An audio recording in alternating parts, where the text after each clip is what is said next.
اور کیا حشر بنا تھا. تو آپ کا کیا رول تھا؟ میں اس وقت ملک سے باہر تھا. میں آرمی چیف ضرور تھا مگر ملک سے باہر تھا میں. یہ آپ حقیقت اس کو ذہن میں رکھیں. آرمی چیف آپ تھے اور پرائم منسٹر نے ڈائریکٹلی فوج کو حکم دے دیا جلال آباد؟ ظاہر ہے کہ فوج تو نہیں تھی ہماری وہاں پہ نا.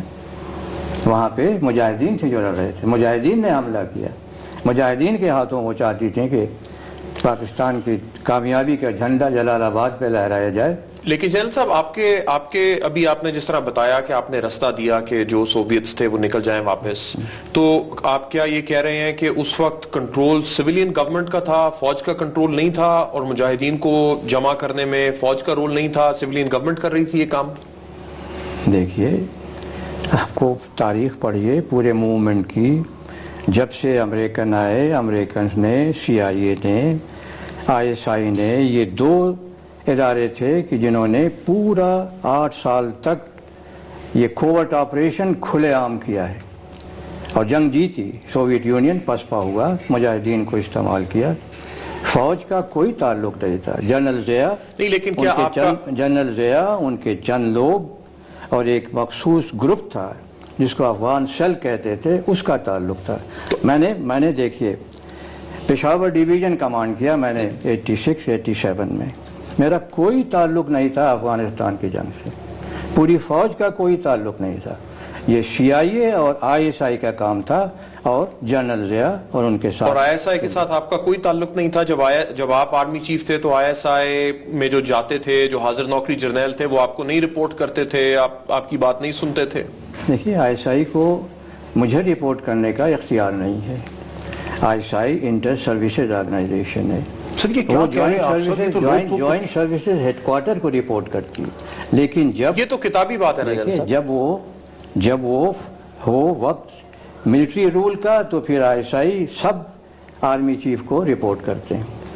میرے وقت میں ISI کبھی آپ پوچھ لیجئے ان سے کہ کیا رپورٹیں مجھے بھیجتے تھے. یہ تو جنرل ظہیر جو ہے وہ اس وقت پرائم منسٹر کو پریکٹیکلی رپورٹ کر رہے ہیں. جنرل راحیل شریف کو نہیں کر رہے ہیں پریکٹیکلی. ISI پرائم منسٹر کو رپورٹ کر رہی ہے اس وقت. ابھی تو بل پاس ہو چکا ہے پارلیمنٹ کے اندر کہ وہ نوٹیفیکیشن جو 75 میں بھٹو صاحب نے ایشو کیا تھا، ISI کو ایک پولیٹیکل رول دیا تھا، وہ رول ختم ہو گیا اور اب ISI پرائم منسٹر کو رپورٹ کرتی ہے، who is the chief executive. Under the chain of command وہ JS ہیڈ کوارٹر کی رپورٹ کرتی ہے جہاں کی انٹیلیجنس کا. لیکن یہ کوئی ماننے والی بات ہے جنرل صاحب کہ آپ کے نیچے ایک جنرل آفیسر ہیں جو آپ سے جونیئر ہیں، وہ آپ کو نہ بتائیں ایز آرمی چیف اور کسی اور کو بتا رہے ہوں؟ ہم نے دیکھا کہ سویلین گورنمنٹس نے اور بے نظیر بھٹو نے ایک حاضر نوکری کے بجائے ریٹائرڈ جنرل کو لگایا تو اس پہ بھی فوج ناراض ہوئی، انہیں پھر ریموو بھی کیا گیا. تو یہ تو ایک ہماری تاریخ کا حصہ ہے کہ جو ISI ہے وہ آرمی کو ہی رپورٹ کرتی رہی ہے ہمیشہ سے. دیکھیے ISI کا میں نے بتایا نا کہ میں قانونی بات نہیں کر رہا. دیکھیے نہیں، اس کی اولین ذمہ داری ہے 3 سروسز کو سپورٹ کرنا. انٹیلیجنس جو ہمارے آپریشنل انٹیلیجنس ہوتی ہے، کاؤنٹر انٹیلیجنس جس سے ہمارا تعلق ہوتا ہے. ISI ہمیں ڈائریکٹ رپورٹ نہیں کرتی ہے، ہمیں JS ہیڈ کوارٹر سے رپورٹ ملتی ہے، انفارمیشن ملتی ہے. چند چیزیں ایسی ہوتی ہیں کہ جہاں ISI جس پہ کہ فوری کوئی کام کرنا ہو وہ ہمیں رپورٹ ہوتی ہے. جنرل صاحب اس طرح تو نہیں ہے کہ 2-3 مقدمے فیس کرنے کے بعد اب بہت آپ محتاط ہو گئے ہیں کہ آپ کیا بات کہتے ہیں ٹی وی کے اوپر؟ چینج ہو گئے ہیں آپ کی پوزیشن میں فرق نہیں، میں تو بلکہ زیادہ بولڈ ہو گیا ہوں. دیکھیے میں یہ پیشیاں جو ہیں پچھلے 18 سال سے بھگت رہا ہوں. مجھے یہ بتائیے، میں بریک سے میرا یہ ریکارڈ ہے. اس سے پہلے محترمہ نے میرے خلاف جو ہے وہ کانٹیمپٹ آف کورٹ کا کیس چلوایا تھا. معلوم ہے آپ کو وہ کیوں چلا تھا؟ وہ اس لیے چلا تھا کہ میرے پاس یہ لگایا گیا الزام کہ جب الیکشن ہونے جا رہے تھے 1988 کے، ابھی الیکشن کمپلیٹ نہیں ہوئے تھے، تو میں نے پیغام بھیجا سپریم کورٹ کو کہ جو فیصلہ ہونا ہے جونیجر صاحب کی گورنمنٹ ہٹا دی گئی تھی کہ اس کو دوبارہ جو ہے ریوائیو کیا جا رہا ہے. تو میں نے کہا ہاں میں نے کوشش کی تھی پیغام لینے کی، لیکن ہم نے آپ نہیں محسوس کرتے آپ نے عدالتی پروسیس کو انفلوئنس کرنے کی کوشش کی، کورٹ کے پروسیس کو؟ بات سن لیں. ہم نے وعدہ کیا تھا، ہم نے فیصلہ کیا تھا، ہم سے مراد ہے 3 سروسز چیفز کہ یہاں پہ جمہوریت واپس آئے گی، اقتدار جس کی امانت دے دیا گیا تھا 90 ڈیز میں الیکشن ہوگا، ہم نے وعدہ کیا تھا، آرم فورسز نے وعدہ کیا تھا، اگر اس میں کوئی رکاوٹ آتی ہے تو پھر ہماری ذمہ داری ہوتی ہے۔ میں نے کہا میں نے سنا ہے کہ شاید ایسا ججمنٹ آ جائے کہ وہ حکومت ریوائیو ہو جائے جو کہ نان پارٹی بیسس پہ الیکٹ ہوئی تھی، اور یہ سارا پروسیس جو اب چل رہا ہے، قوم ایک الیکشن کے لیے تیار بیٹھی ہے، اگر یہ نہیں ہوتا تو پھر ہم مجرم ہوں گے۔ آپ کا پیغام کنوے ہوا تھا کورٹ تک؟ نہیں ہوا۔ تو جنرل صاحب آپ کو لگتا ہے کہ 3 آرمی چیف اگر ایک بات کہیں تو وہ آئین سے اوپر ہے؟ عدالت کو زیادہ زور دینا چاہیے یا زیادہ بھار دینا چاہیے 3 آرمی چیف کی ایک کمٹمنٹ کا؟ دیکھیے جو پیغام لے کے گیا اس نے کہا اس نے پیغام نہیں پہنچایا، انہوں نے تو کہا کہ کوئی پیغام انہیں نہیں دیا، نہیں ملا۔ پھر وہ جو کلام پاک پہ وہ ہاتھ رکھ کے یہ کہتے ہیں کہ اگر میں جھوٹ بولوں تو اللہ کا غضب مجھ پہ نازل ہو، تو وہ صحیح کہتے ہیں، اب میں کیا کہہ سکتا ہوں۔ اچھا چاہے مجھے ایک بریک لینے دیجیے، اور بریک کے بعد ہم ذرا اس موجودہ صورتحال کے اوپر آتے ہیں ناظرین، after the break. Najam Sethi کو پکڑ لیا لاہور میں اینٹی اسٹیٹ ایکٹیویٹیز کے اوپر۔ 3 مذاکرات کو سبوتاج کرنے کے لیے امریکہ نے کیا کیا کیا۔ ناظرین ویلکم بیک، ڈسکشن کو آگے بڑھاتے ہیں۔ جنرل صاحب آپ اب کہہ رہے ہیں کہ مذاکرات کرنے چاہیے، محمد کے قتل عام اور میسیکر کے بعد بھی آپ کہتے ہیں کہ مذاکرات کرنے چاہیے، اور آپ ملٹری آپریشن کو سپورٹ نہیں کر رہے ہیں، جس سے کہ لوگوں کو بڑا تعجب ہے۔ اس کی وجہ ہے میں اپنے تجربے کی بنیاد پہ کہتا ہوں، اور جو کچھ میں نے اپنے لوگوں کی تاریخ پڑھی ہے، خصوصاً اپنے قبائلی علاقوں کی، اس بنیاد پہ میں کہتا ہوں۔ اگر آپ اجازت دیں تو میں بتاؤں گا کہ وہ کیا۔ دیکھیں آپ کی امت میں جو آپ نے انٹرویو دیا نا روزنامہ امت کو کراچی حیدرآباد میں، آپ نے کہا کہ امریکہ اب مذاکرات مخالف طالبان کو بطور زمینی ڈرون استعمال کر رہا ہے، اور پاکستان بھر میں CIA اور را جہاں چاہتے ہیں حملے کر سکتے ہیں۔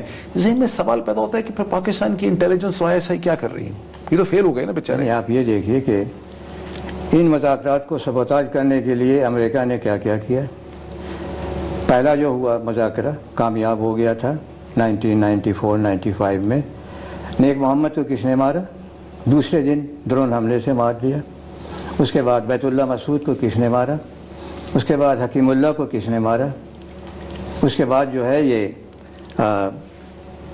وحید اللہ کیا نام تھا ان کا، اس کو کس نے مارا؟ ڈرون حملے سے مارا گیا۔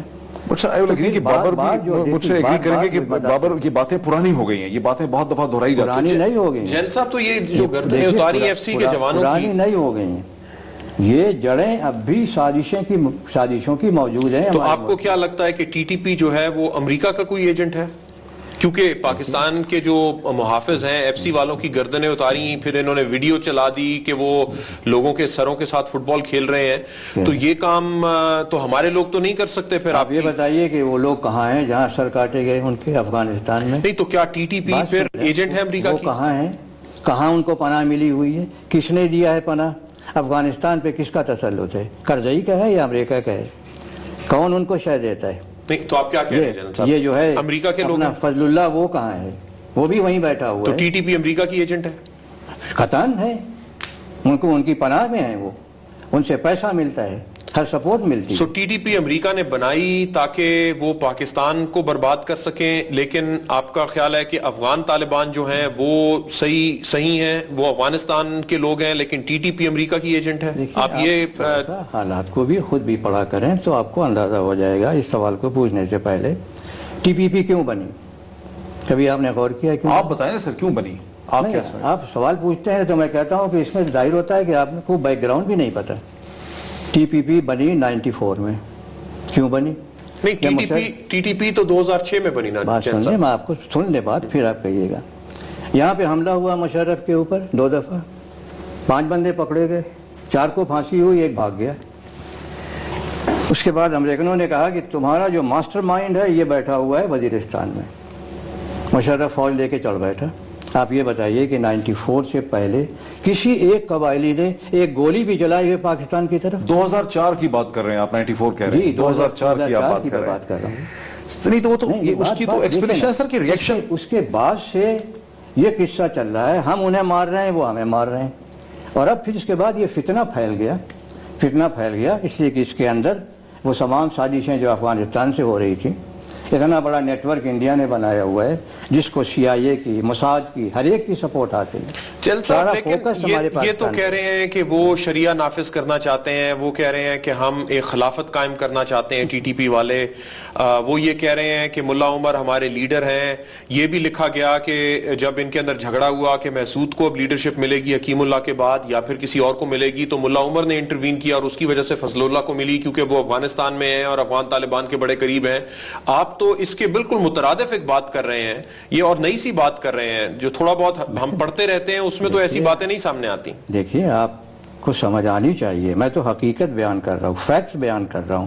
کہ آپ کو اس سے انکار ہے کہ پہلے حملہ کیا ہم نے وزیرستان پہ، 600-700 بندے ان کے مارے، پھر قبائلی پلٹے، ہمارے بندے سر مارے. یہ تو عمران خان کی طرح کی بات کر رہے ہیں آپ، یہ تو عمران خان بھی یہی کہتے ہیں. صحیح کہتا ہے عمران، یہی بات ہے، ہم اپنا قصور نہیں مانتے. اچھا چل سر تھوڑا سا آگے بڑھ سر، آپ مجھے بتائیں، آپ سر مجھے ایک سیکنڈ، سر پرائم منسٹر نواز شریف کی جگہ پہ آ جائیں. آپ کیا مطلب کہہ رہے ہیں کہ گلے کٹتے رہیں، لوگ قتل ہوتے رہیں، لاشیں گرتی رہیں، ہمارے سپاہی ذبح ہوتے رہیں، اور پرائم منسٹر پاکستان کا یا پاکستانی ملٹری اور راحیل شریف ہاتھ پہ ہاتھ دھر کے بیٹھے رہیں اور مذاکرات کا انتظار کرتے رہیں؟ Is this what you are seeing sir? دیکھیے میں اس لیے کہہ رہا ہوں کہ آرمی آپریشن اگر ہوتا ہے تو اس سے پہلے یہ حکومت ضمانت دے کہ جب آرمی ان علاقوں پہ کنٹرول حاصل کر لے گی تو یہ حکومت آگے بڑھ کے وہاں کا انتظام سنبھالے گی. میرا تجربہ ہے پچھلے 40 سالوں کا، بلکہ 55 سالوں کا، کہ آرمی کوئی 10 جگہ گئی ہے. بلوچستان میں 5 دفعہ، مشرقی پاکستان میں، یہاں سوات دیر باجور میں 2 دفعہ، اور وزیرستان میں. کہیں بھی آپ یہ بتا دیں کہ آرمی نے کنٹرول کر لیا اس کے بعد سول انتظامیہ نے اپنی ذمہ داریاں سنبھالی؟ کہیں نہیں. اب تو یہ پھر پالیسی لے آئے. دیکھیں آرمی سول انتظامیہ کا بدل نہیں ہو سکتی. اور میں وہ جو چلا رہا ہوں پچھلے 5 سالوں سے کہ 2009 میں آرمی نے پچھلی حکومت کے کہنے پہ سوات دیر باجور وزیرستان بلوچستان پہ کنٹرول قائم کر لیا. کیا وہ حکومت یا یہ حکومت انہوں نے جا کے وہاں پہ آرمی سے کنٹرول اپنے ہاتھوں میں لیا؟ نہیں لیا. لیکن اب تو فوج خود بھی چاہتی ہے کہ کنٹونمنٹ بنائے، تو فوج نے اپنا منصوبہ دیا کہ سوات میں کنٹونمنٹ بنائی جائے. یہ تو فوج کی بھی مرضی شامل ہے نا اس میں. ظاہر ہے جب ایک علاقے میں، پنجاب میں کتنی کنٹونمنٹس ہیں، سندھ بلوچستان میں، سو آپ اس کے خلاف نہیں ہیں، آپ کہیں کنٹونمنٹ بے شک بن جائیں، سو آپ فاٹا میں کنٹونمنٹس بننے کے حق میں ہوں گے؟ اچھا اب دیکھیں میں سر آپ کے میں پھر واپس آؤں گا. آپ نے ایک بڑا ہی انٹرسٹنگ ایک انٹرویو دیا امت کو، اس میں آپ نے لکھا کہ نجم سیٹھی اور ان جیسے دیگر دانشور جو حکومتی فوائد اٹھانے کے باوجود کہہ رہے ہیں کہ طالبان سے مذاکرات کر کے ہم پاکستان کی بقا کی جنگ ہار جائیں گے، یہ وہ لوگ ہیں جو نہ قبائلی علاقوں کو جانتے ہیں، نہ طالبان کے مزاج سے واقف ہیں، اور نہ ہی پاکستان کے دوست اور ہمدرد ہیں. اب سوال یہ پیدا ہوتا ہے سر، Najam Sethi farmer chief minister رہے پنجاب کے، اس وقت ایک پاپولرلی ایلیکٹڈ پرائم منسٹر نے ان کو کرکٹ بورڈ کا، پاکستان کرکٹ بورڈ کا چیئرمین بنایا. وہ بڑے ایک یعنی مقبول اوپینین میکر ہیں، اینکر ہیں، ایڈیٹر ہیں، سب کچھ ان کا ہے. آپ کہہ رہے ہیں کہ یہ لوگ پاکستان کے دوست اور ہمدرد نہیں ہیں. میں بتاتا ہوں نجم سیٹھی صاحب پاکستان کب آئے؟ 63 میں آئے. He is not a naturalize citizen of Pakistan. 63 میں کہاں سے آئے؟ جی لاہور کے ہیں؟ پڑھ لیجیے گا. سر لاہور کی پیدائشی؟ ارے نہیں بھائی، پیدائش کہیں بھی ہو، انڈیا سے آئے. میں بتا دوں، میں آپ کو بتاتا ہوں دو واقعات جو نجم سیٹھی سے متعلق ہے. میں ایک بریگیڈ کمانڈ کر رہا تھا بلوچستان میں 74-75 میں، بھٹو صاحب کے زمانے میں.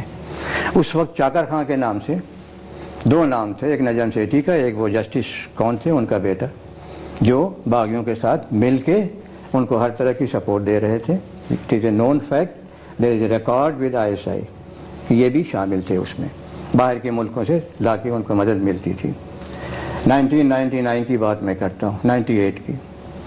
میں یہیں پہ تھا، مجھ سے حسین حقانی ملنے آئے. 98 کی بات کریں سر آپ تو؟ اب وہاں سے میں آتا ہوں 98، دوسرا واقعہ بیان کرتا ہوں. 98 یہاں مجھ سے حسین حقانی ملنے آئے. جیسے ہی باہر نکلے ہیں میرے گھر سے، ان کو نواز شریف نے پکڑ لیا. وہاں نجم سیٹھی کو پکڑ لیا لاہور میں اینٹی اسٹیٹ ایکٹیویٹیز کے اوپر. اور ان کے پکڑنے پہ امریکی سینٹ اور کانگریس سے جو ہے، انڈین کانگریس سے شور مچا کہ آپ نے ان کو کیوں پکڑ لیا. 2 ہفتوں کے بعد حکومت کو چھوڑنا پڑا. یہ ان کا بیک گراؤنڈ ہے. حسین حقانی کے پوری جو ہے اس کا بیک گراؤنڈ، ہر چیز جو ہے سلالہ یہ جو ہے اپنا جیل صاحب اس میں تو جو انہوں نے اسٹیٹمنٹ جا کے جس پہ پکڑا وہ تو انہوں نے انڈیا کے اندر ایک تقریر کی تھی جو اس سے پہلے این ڈی یو میں بھی کر چکے تھے، اور کہنے والے کہتے ہیں کہ آئی ایس آئی کو بھی انہوں نے کہا کہ آپ یہ مقدمہ چلائیے، آئی ایس آئی نے ہاتھ کھڑے کر دیا جی ان کے اوپر مقدمہ نہیں چل سکتا اس لیے چھوڑنا پڑا، وہ تو سیاسی وجہوں سے پکڑا۔ ناظرین ایک بریک لیتے ہیں اور بریک کے بعد ڈسکشن کو اسی پوائنٹ سے آگے بڑھاتے ہیں۔ تو آپ کا مطلب اسامہ بن لادن وہاں نہیں تھا سر؟ جی کوئی اور لا کے مارا گیا وہاں پہ۔ کل افغانستان میں اگر ہم امن چاہتے ہیں بغیر ایران کے امن نہیں آئے گا وہاں پہ۔ ناظرین welcome back to the program. میرا سوال جنرل صاحب یہ ہے، جس طرح بھی آپ نے تو سر بلکہ خود پتا چلا، نجم نے مجھے ایک دفعہ بتایا ہے کہ جنرل مشرف کے حوالے کرنے کی کوشش کی اپنے سر سے اتارنے کے لیے نواز شریف صاحب نے آئی بی کے تھرو، اور جنرل مشرف نے کیس دیکھ کے کہا کہ کچھ بھی نہیں بنتا ہے، فضول ہے، آپ تو اس کو اتنی بڑی کہ انٹرنیشنل کانسپریسی کی شکل۔ میں ڈاکٹر صاحب اس کے ساتھ اگر اپنا ایک سوال بھی ایڈ کر سکوں، آپ نے جنرل صاحب یہ بھی کہا، اب یہ بھی بڑی عجیب سی آپ نے بات کہی کہ انڈیا سے آئے اور یہ کرتے رہے وہ کرتے رہے، اینٹی اسٹیٹ، آپ نے اسی طرح کا ایک اور بیان دے دیا، آپ نے کہا کہ اسامہ بن لادن جو ہیں وہ تو نہیں مارے گئے تھے، ان کا کوئی کلون کو کہیں سے لے آئے تھے، اس پہ بڑا تمسخر بھی اڑا کے ایک آرمی چیف جو ہیں اس طرح کی غیر سیریس بات کر رہے ہیں۔ میرا ابھی یہی ہے، وہ سارا ڈرامہ تھا۔ نہیں ڈرامے کا کیا مطلب ہے آپ کا؟ مطلب اسامہ بن لادن وہاں نہیں تھا سر؟ جی کوئی اور لا کے مارا گیا وہاں پہ، کیوں اتنی جلدی لے جا کے پاس اس کی لاش سمندر میں پھینک دی گئی؟ جنرل صاحب لیکن اس پہ تو ایک کمیشن بیٹھا جس میں ایک فوج کے لیفٹیننٹ جنرل بھی شامل تھے، انہوں نے اسامہ بن لادن کی ایمبیسڈر تھے کے ساتھ بھی ایک، ہاں وہ تو تھے لیکن ایک فوج کے بھی شامل تھے، باقی تو ہو سکتا ہے کسی دوسری پارٹی کے ساتھ ملے ہوئے ہوں، لیکن فوجی جنرل بھی بیچ میں شامل تھے۔ انہوں نے سارے انٹرویوز کیے، بڑا لمبا انہوں نے ایک رپورٹ بھی بنائی اور وہ رپورٹ اب سامنے بھی آئی۔ اس پہ تو اب تقریباً ساری دنیا کا اگریمنٹ ہے کہ اسامہ بن لادن موجود ضرور تھے اور مارے بھی گئے، اس کے باوجود بھی آپ یہ کہتے ہیں کہ یہ سارا ڈرامہ پڑھیے جو ابھی وہی بات کہہ رہے ہیں جو میں کہتا ہوں، اس میں امریکن اسکالر بھی ہیں، یورپین اسکالر بھی ہیں، یہ سارا جو ہے ڈرامہ تھا۔ سر اس سے تو ایک شک یہ ہوتا ہے نا کہ لوگوں کو یہ لگتا ہے کہ آپ کی جو ججمنٹ ہے، انالیسس ہے، وہ اس میں فلاڈ ہے۔ جیسے آر ایس سنگھ کی کتاب ہے ملٹری فیکٹر ان پاکستان، اس میں لکھا کہ آپ نے ایک رانگ اسیسمنٹ دی جب امریکہ اٹیک کرنے لگا تھا کویت کی آکوپیشن کے بعد عراق کے ساتھ، تو آپ نے پرائم منسٹر کو ایک رانگ اسیسمنٹ دی کہ امریکہ جو ہے وہ پھنس جائے گا عراق کے اندر اور امریکہ کو شکست ہو جائے گی، سم تھنگ لائک دیٹ۔ تو آپ کی اسیسمنٹس ہمیشہ غلط رہتی ہیں؟ جی میں نے ایسا کوئی نہیں کہا تھا، لوگ مجھ سے پوچھ لیتے اگر تو میں ان کو حقیقت بتا دیتا۔ نواز شریف صاحب باقاعدہ حیات ہیں، آپ ان سے پوچھ لیجئے گا، آپ نے کیا کہا؟ ان کی پوری کیبنٹ موجود ہے۔ میں نے یہ کہا تھا کہ دیکھیے اس جنگ میں سعودی عرب کو کوئی خطرہ نہیں ہے، پہلی بات یہ تھی کہ جو حکومت کہتی تھی سعودی عرب کو خطرہ ہے۔ میں نے کہا اس جنگ میں امریکہ کا مقصد ہے عراق کی فوج کو تباہ کرنا، اور میں نے یہ کہا کہ اس کو ترغیب دی جا رہی ہے کہ وہ کویت کو فتح کر لے، اور میرا یہ کہنا تھا کہ جب وہ ایکسٹینڈ کرے گا، کھلے میدانوں میں اس کی فوج آئے گی تو امریکہ اس کو تباہ کرے گا، یہ میرا موقع۔ یہ بریفنگ آپ نے عراق کے کویت میں جانے سے پہلے دے دی تھی پرائم منسٹر کو؟ جی ہاں۔ جنرل صاحب آپ کی باتوں سے لگتا ہے ابھی آپ کہہ رہے ہیں کہ ٹی ٹی پی امریکہ کے ایجنٹ ہیں، پہلے آپ نے کہا کہ امریکہ اس طرح سے پلان کر رہا تھا جبکہ عراق کویت بھی گیا۔ آپ جب سینئر جنرل تھے جنرل ضیاء کے ساتھ، اس وقت فوج بڑا قریبی اس کا تعلق تھا، امریکہ کے ساتھ کام بھی کر رہی تھی، تو جب آپ حاضر نوکری تھے اس وقت تو آپ امریکہ کے ساتھ کام کر رہے تھے، لیکن اب آپ کو ہر چیز کے اندر ایک کنسپریسی نظر آتی ہے، اسے آپ کیسے دیکھیں گے؟ آپ جھٹلا سکتے ہیں جو میں کہہ رہا ہوں، جھٹلا سکتے ہیں آپ یہ کہہ رہا ہوں کہ کیا امریکہ نے صدام کو ترغیب دی کویت کو، ہم کویت پہ حملہ کرنے کی، اور جب وہ ایکسٹینڈ ہوا ہے تو ہوائی جہاز سے اس کی فوج کو تباہ کر دیا؟ کیا یہ حقیقت نہیں ہے؟ جنرل صاحب نہیں، میں تو ایک پوری سچویشن یہ دیکھ رہا ہوں نا کہ پاکستان کی فوج کی طرف سے تو کوئی ایسی بات نہیں آئی کہ اسامہ بن لادن موجود نہیں تھے، انہوں نے انکوائری کو سپورٹ بھی کیا، دیکھا بھی، اور تقریباً نظر بھی آیا۔ حق ہے اپنا اوپینین رکھنے کا، جیسے آپ کو حق ہے اپنا اوپینین رکھنے کا۔ چلے میں اس کو تھوڑا سا آگے، ابھی آپ نے کہا کہ میں نے بریفنگ دی تھی پرائم منسٹر نواز شریف کو کہ سعودی عرب کی جغرافیکل انٹیگریٹی کو خطرہ نہیں ہے، ٹھیک؟ اب جبکہ سعودی عرب ہمیں پتہ چلا ہے کہ پاکستان سے مزید ایک کور مانگ رہا ہے. اس وقت ایک ڈویژن ہوا کرتی تھی جس زمانے کی آپ بات کریں, اب وہ کہہ رہے ہیں ہمیں ایک کور دیں جس میں 3 ڈویژن ہوں گے. ساتھ ابھی آپ نے دیکھا کہ سیریا پہ پاکستان کی پوزیشن میں تبدیلی آ گئی ہے. جوائنٹ پریس کانفرنس میں کراؤن پرنس سلمان بن عبدالعزیز کے ساتھ پاکستان نے یہ پوزیشن لی کہ سیریا میں ایک ٹرانزیشنل گورنمنٹ ہونی چاہیے. اس سے پہلے ہم ہیومینیٹیرین کرائسس کی بات کر رہے تھے, پولیٹیکل ریزولوشن کی بات کر رہے تھے. یہ جو تبدیلی آئی ہے ہماری پوزیشن کے اندر فورن پالیسی کی, اور کیپنگ ان ویو آل جو آپ پہلے کہہ رہے تھے, اب آپ کیسے دیکھتے ہیں؟ Are we doing a mistake? غلطی کر رہے ہیں ہم؟ یعنی آپ اس کو آپ نے کہا نا کہ اس وقت سعودی عرب کو سیٹ نہیں تھی, اب پھر ہمیں بتایا جا رہا ہے ابھی جو تبدیلی آئی ہے وہ سعودی عرب کے اندر تبدیلی آئی ہے. اس کے سبب یہ حالات اس علاقے پہ بدلے ہیں. امریکہ سعودی عرب کے کہنے پہ مرضی سے بڑے فیصلے مڈل ایسٹ میں کرتا رہا. ایک بڑا فیصلہ جس کی امید تھی سعودی عرب کو کہ وہ سیریا پہ حملہ کرے گا اور وہاں پہ صدر اس کو ہٹا کر کے نئی حکومت بنے گی. امریکہ نے انکار کر دیا, اور اس انکار کے ساتھ ایک اور اس پہ نعرے پہ ڈالا یہ کہ امریکہ نے ایران کے ساتھ اپنے تعلقات دوبارہ بہتر بنا لیے. اس پہ سعودی عرب ناراض ہے, اور ناراضگی کے بعد آپ نے دیکھا ہے کہ پچھلے 6 مہینے میں کتنے سعودی عرب سے معتبر شخصیات آئی ہیں اور کیسے پاکستان پر اس کا اثر پڑا ہے. پہلا جو میں دیکھتا ہوں اثر یہ ہوا ہے کہ پائپ لائن کا جو معاملہ تھا اس پہ پاکستان اب نرم رویہ ہے اور شاید کام شروع نہیں ہوگا. ہماری جو تعلقات بہتر ہو رہے تھے ایران کے ساتھ, اب وہ گرم جوشی بھی مجھے نظر نہیں آتی ہے. تو یہ سعودی عرب اس لیے کر رہا ہے کہ امریکہ نے سعودی عرب سے تھوڑا ہٹ کر کے ایران کو گلے کیوں لگایا ہے. ایران کے جس کو امریکہ پچھلے 25 سال سے ڈیمونائز کرتا ہے. ہم کہاں فٹ ہوتے ہیں؟ ہمیں کیا کرنا چاہیے؟ ایران سے تعلقات بہتر کرنے چاہیے یا ہمیں دیکھیے ہمارا پڑوسی ملک ہے ایران, ہمیں ایران کے ساتھ تعلقات بہتر کرنا لازم ہے. اس لیے کہ کل افغانستان میں اگر ہم امن چاہتے ہیں, بغیر ایران کے امن نہیں آئے گا. وہاں پہ ضرورت ہے. سعودی عرب ہماری مدد نہیں کر سکتا ہے افغانستان میں, ایران کر سکتا ہے. ایران کے جو تعلقات ہیں وہاں پہ طالبان کے ساتھ, ایران کے جو تعلقات ہیں اس سے آگے سنٹرل ایشیا میں ہمارے تعلقات نہیں ہیں. بہت گہرے تعلقات ہیں, بہت گہرا انوالومنٹ. جنرل صاحب ایک کتاب لکھی گئی, جنرل کوریرا کی ایک کتاب لکھی گئی 2006 سوری جنرل کہہ رہا ہوں گورڈن کوریرا نے کتاب لکھی 2006 میں. انہوں نے یہ لکھا کہ جنرل ضیاء الحق اس فیور میں نہیں تھے کہ نیوکلیئر پرولیفریشن ہو, لیکن آپ اس فیور میں تھے کہ پرولیفریشن ہو بھی جائے تو اس میں کوئی مذائقہ نہیں. زاہد حسین نے کتاب لکھی جس میں انہوں نے لکھا کہ ڈار صاحب جو فائنانس منسٹر ہیں انہوں نے بتایا کہ آپ $5 بلین کی آفر لے کے آئے کہ اگر ہم اپنے نیوکلیئر ویپنز ایران کو بیچیں تو پھر ہمیں $5 بلین, اور آپ نے سپورٹ کیا اس بات. جل صاحب ایک بریک, اس پہ جواب آپ ضرور دیجیے تفصیل سے. ایک بریک لے لیتے ہیں ناظرین, ایک بریک لیتے ہیں. بریک کے بعد میں چاہوں گا کہ جو بابر نے سوال پوچھا اس کا جنرل صاحب جواب دیں آفٹر دی بریک. جہاں تک کہ نیوکلیئر ویپن کا تعلق ہے تو میں نے کہا دے دو, امریکہ نے دیا ہوا ہے. بڑی بڑی نیوکلیئر طاقتیں کر رہی ہیں تو ہم اگر دے دیں تو کیا ہے. ناظرین ویلکم بیک. جو سوال بابر ستار صاحب نے پوچھا تھا جنرل صاحب میں چاہتا ہوں اس کا آپ جواب دیں. صرف 5 منٹ ہیں, بڑی کوئکلی. جی, جب عراق اور ایران کی جنگ ہو رہی تھی تو آپ کو معلوم ہے کہ ایران کے پاس سارا امریکن ویپن تھا, اکوپمنٹ تھا. ہمارے پاس بھی امریکن ویپن اکوپمنٹ تھا. میرے پاس ایران سے ایک ریکویسٹ آئی کہ انہیں یہ ہتھیار چاہیے, یہ ویپن چاہیے, یہ امنیشن چاہیے. It was a long list. میں وہ لسٹ لے کے جنرل ضیاء کے پاس گیا. میں نے کہا کہ وہ یہ مانگ رہے ہیں اور ہمارے پاس ہے, ہم دے سکتے ہیں. جنرل ضیاء نے کہا مجھے ذرا سوچنے دو. 2 دن کے بعد جنرل ضیاء نے کہا کہ ہم دے نہیں سکتے. وجہ نہیں بتائی. جی, اس ہتھیار کے بدلے ایران نے ہمیں $5 بلین دینے کا وعدہ کیا تھا کہ اگر آپ ہماری مدد کریں تو ہم آپ کو دینے اچھا, یہ نارمل کنونشنل ویپنز تھے, یہ نیوکلیئر ٹرانسفر کی بات نہیں ہے.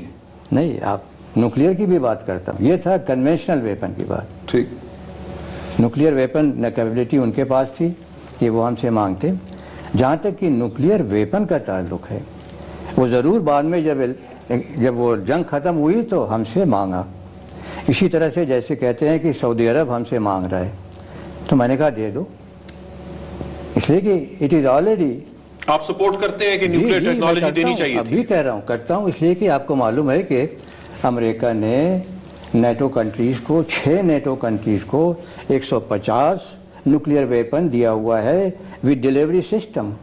تو اگر وہ دے سکتا ہے ان کو کیا خطرہ ہے آپ یہ بتا دیں. تو جنرل صاحب یہ تو پھر اسٹریٹجک ڈیفینس کی جو بات کرتے ہیں کہ آپ کا خیال ہے کہ پاکستان کو بھی دنیا میں اسی طرح چلنا چاہیے جس طرح امریکہ چلتا ہے, ہمیں اپنی اوقات کو تھوڑا سا دیکھنا نہیں چاہیے کہ ہم چھوٹا غریب ملک ہے, دنیا کے ساتھ ہم نے چلنا ہے؟ نہیں, ایسی نہیں. ہم پہ الزام کیوں لگتا ہے؟ آپ تو کہہ رہے ہیں کہ آپ دینا چاہتے تھے. میں کہتا ہوں دے دو. اگر سعودی عرب کہتا ہے کہ اس کو خطرہ ہے, امریکہ نے دیا ہوا ہے. جب بڑی بڑی نیوکلیئر طاقتیں کر رہی ہیں تو ہم اگر دے دیں تو کیا ہے؟ تو جنرل صاحب آپ جب ایک آرمی چیف بیٹھ کے ایسی بات کرے کہ ٹیکنالوجی, نیوکلیئر ٹیکنالوجی دے دیں اور ملکوں کو, تو پھر ٹیکنالوجی کی بات میں نے نہیں کہی. آپ بم دے دیں. میں نے ٹیکنالوجی آپ نے کہا بم دے دیں جیسے امریکہ نے دیا دیا. تو آپ کے کیا ہم نے بنائے بم دیے ہیں, ڈیلیوری سسٹم دیا ہے. ہم بھی آؤٹ سورس کر سکتے ہیں, وائی ناٹ. تو جنرل صاحب آپ ویپن سسٹم کی بات آپ نے کی, آپ نے ٹرانسفر آف ٹیکنالوجی کی بات نہیں کی. کبھی نہیں. اچھا چلے میں 1-2 منٹ مجھے بتائیں, واپس coming back to T T P thing, اگر آپ مذاکرات کی ابھی بھی بات کرتے ہیں, مجھے صرف یہ سمجھا دیں کہ مذاکرات ٹی ٹی پی کے ساتھ کریں ایز این امبریلا آرگنائزیشن, یہ انڈیویجول جو اینٹیز اور گروپس ہیں مختلف قسم کے ان کے ساتھ الگ الگ سے مذاکرات کریں, کیا کریں؟ دیکھیں جہاں تک میں دیکھتا ہوں اس میں 3 بڑے گروپ ہیں. ایک گروپ ہے فضل اللہ کا, دوسرا گروپ ہے خراسانی کا, یہ دونوں افغانستان میں ہیں. تیسرا بڑا گروپ ہے تحریک طالبان کا, جن کا تعلق زیادہ تر وزیرستان سے ہے اور کچھ اور ٹرائبل ایریاز ہیں. ہم اس وقت چونکہ ان کی لیڈرشپ جو ہے دونوں کی, فضل اللہ کو اور ان کو کس نے ایک لیڈر دیا ہے اس تاریخ کو جب حکیم اللہ کا قتل ہوا ہے. کس نے بنایا یہ, کس نے مدد دی ان کو بنانے میں؟ ملا عمر نے. کیوں؟ اس لیے کہ جو بات میں کہتا ہوں وہ یہ ہے کہ دیکھیے یہ جو ہیں اپنے ٹرائبل وزیرستان کے یہ اکیلے نہیں ہیں. ہماری پوری ٹرائب جو ہمارے پاکستان میں ہے ڈیورن لائن کے اس طرف 2 کروڑ 50 لاکھ کی ان کی آبادی ہے. افغانستان میں 1 کروڑ اور 60-65 لاکھ ہیں. ان کا رشتہ جو ہے ایک ڈیورن لائن ڈرا کر کے ختم نہیں ہوتا ہے. یہ بھی حقیقت ہے, تاریخی حقیقت ہے کہ کابل میں کوئی بھی بادشاہ ہمارے قبائلیوں کی مرضی کے بغیر وہاں حکومت نہیں کر سکتا تھا. تو یہ جنگ ہوئی ہے جو روسی جب آئے, کریں گے سر یہ جنگ جو ہوئی ہے امریکن جب آئے ہیں, یہ دونوں مل کے لڑ رہے ہیں. نہیں ڈیل کس سے کریں؟ ان سے کریں, ٹی ٹی پی سے کریں. ڈیل جو ہے اب جو ان کی بنی ہوئی ہے نا, یہ جو ان کو یہ جو بنایا ہے فضل اللہ کو, فضل اللہ کے ساتھ اس کے نیچے جو ہے دوسرے خالد حقانی ہے جن کا تعلق سوابی سے ہے, جو ریپریزنٹ کرتے ہیں یہاں کے قبائلی علاقوں کے. یہ دونوں مل کے کریں گے ہمارے ساتھ. بے شک ان کے اندر کئی ٹکڑے ہیں. بابا it sounds convincing to you, بس نہیں, وہ تو وہ کہہ چکے ہیں کہ امریکہ کے ایجنٹ ہیں تو پھر امریکہ سے ڈائریکٹلی ڈیل کر لیتے ہیں. میرا ڈاکٹر صاحب جس کے بغیر ہم اس انٹرویو کو ختم نہیں کر سکتے وہ اصغر خان کیس والا سوال ہے, وہ جنرل صاحب سے پوچھ لیتے ہیں کہ اب تو عدالت نے بھی کہہ دیا کہ آپ نے پیسے تقسیم کیے تھے. جنرل صاحب کیا نواز شریف اور شہباز شریف نے بھی پیسے لیے تھے؟ اگر آپ کو حقیقت معلوم کرنا ہے تو آپ جنرل بابر کا جو بیان تھا وہ آپ پڑھ لیں. وہ بیان سپریم کورٹ کے پروسیڈنگ سے غائب ہے. تو پڑھیں کیسے سر؟ انہوں نے کہا تھا کہ جو پیسہ بھی دیا گیا تھوڑا بہت وہ بلوچستان اور سندھ کے سیاستدانوں کو دیا گیا. The proceedings had been ransacked. میں آپ کو بتا دوں, آپ کو معلوم ہے کہ 12 اکتوبر جس دن مشرف نے حکومت سنبھالی ہے اس دن عدالت بیٹھی ایک دن کے لیے 1:30 بجے سے لے کے 2-2:30 بجے تک. کیا ہوا؟ اور جب میرا مقدمہ اب شروع ہوا جسٹس افتخار کے سامنے تو کتنے دن لگے پروسیڈنگز کو اکٹھا کرنے میں. تو جنرل صاحب جنرل اسد درانی جھوٹ بول رہے ہیں پھر؟ میں اپنے افسر کے خلاف بات نہیں کرتا. اچھا وقت ہمارا بالکل ختم ہو گیا. جلسہ ہمیں جوائن کرنے کا بہت شکریہ. ناظرین یہ ڈسکشن بڑی حد تک ہماری جو ہے ناکافی رہی ہے اور کسی اور موقع پہ ہم ایک اور اس قسم کی ڈسکشن جنرل صاحب کے ساتھ پلان کریں گے. بات کرنے کو بہت کچھ ہے, دیکھنے کا بہت شکریہ.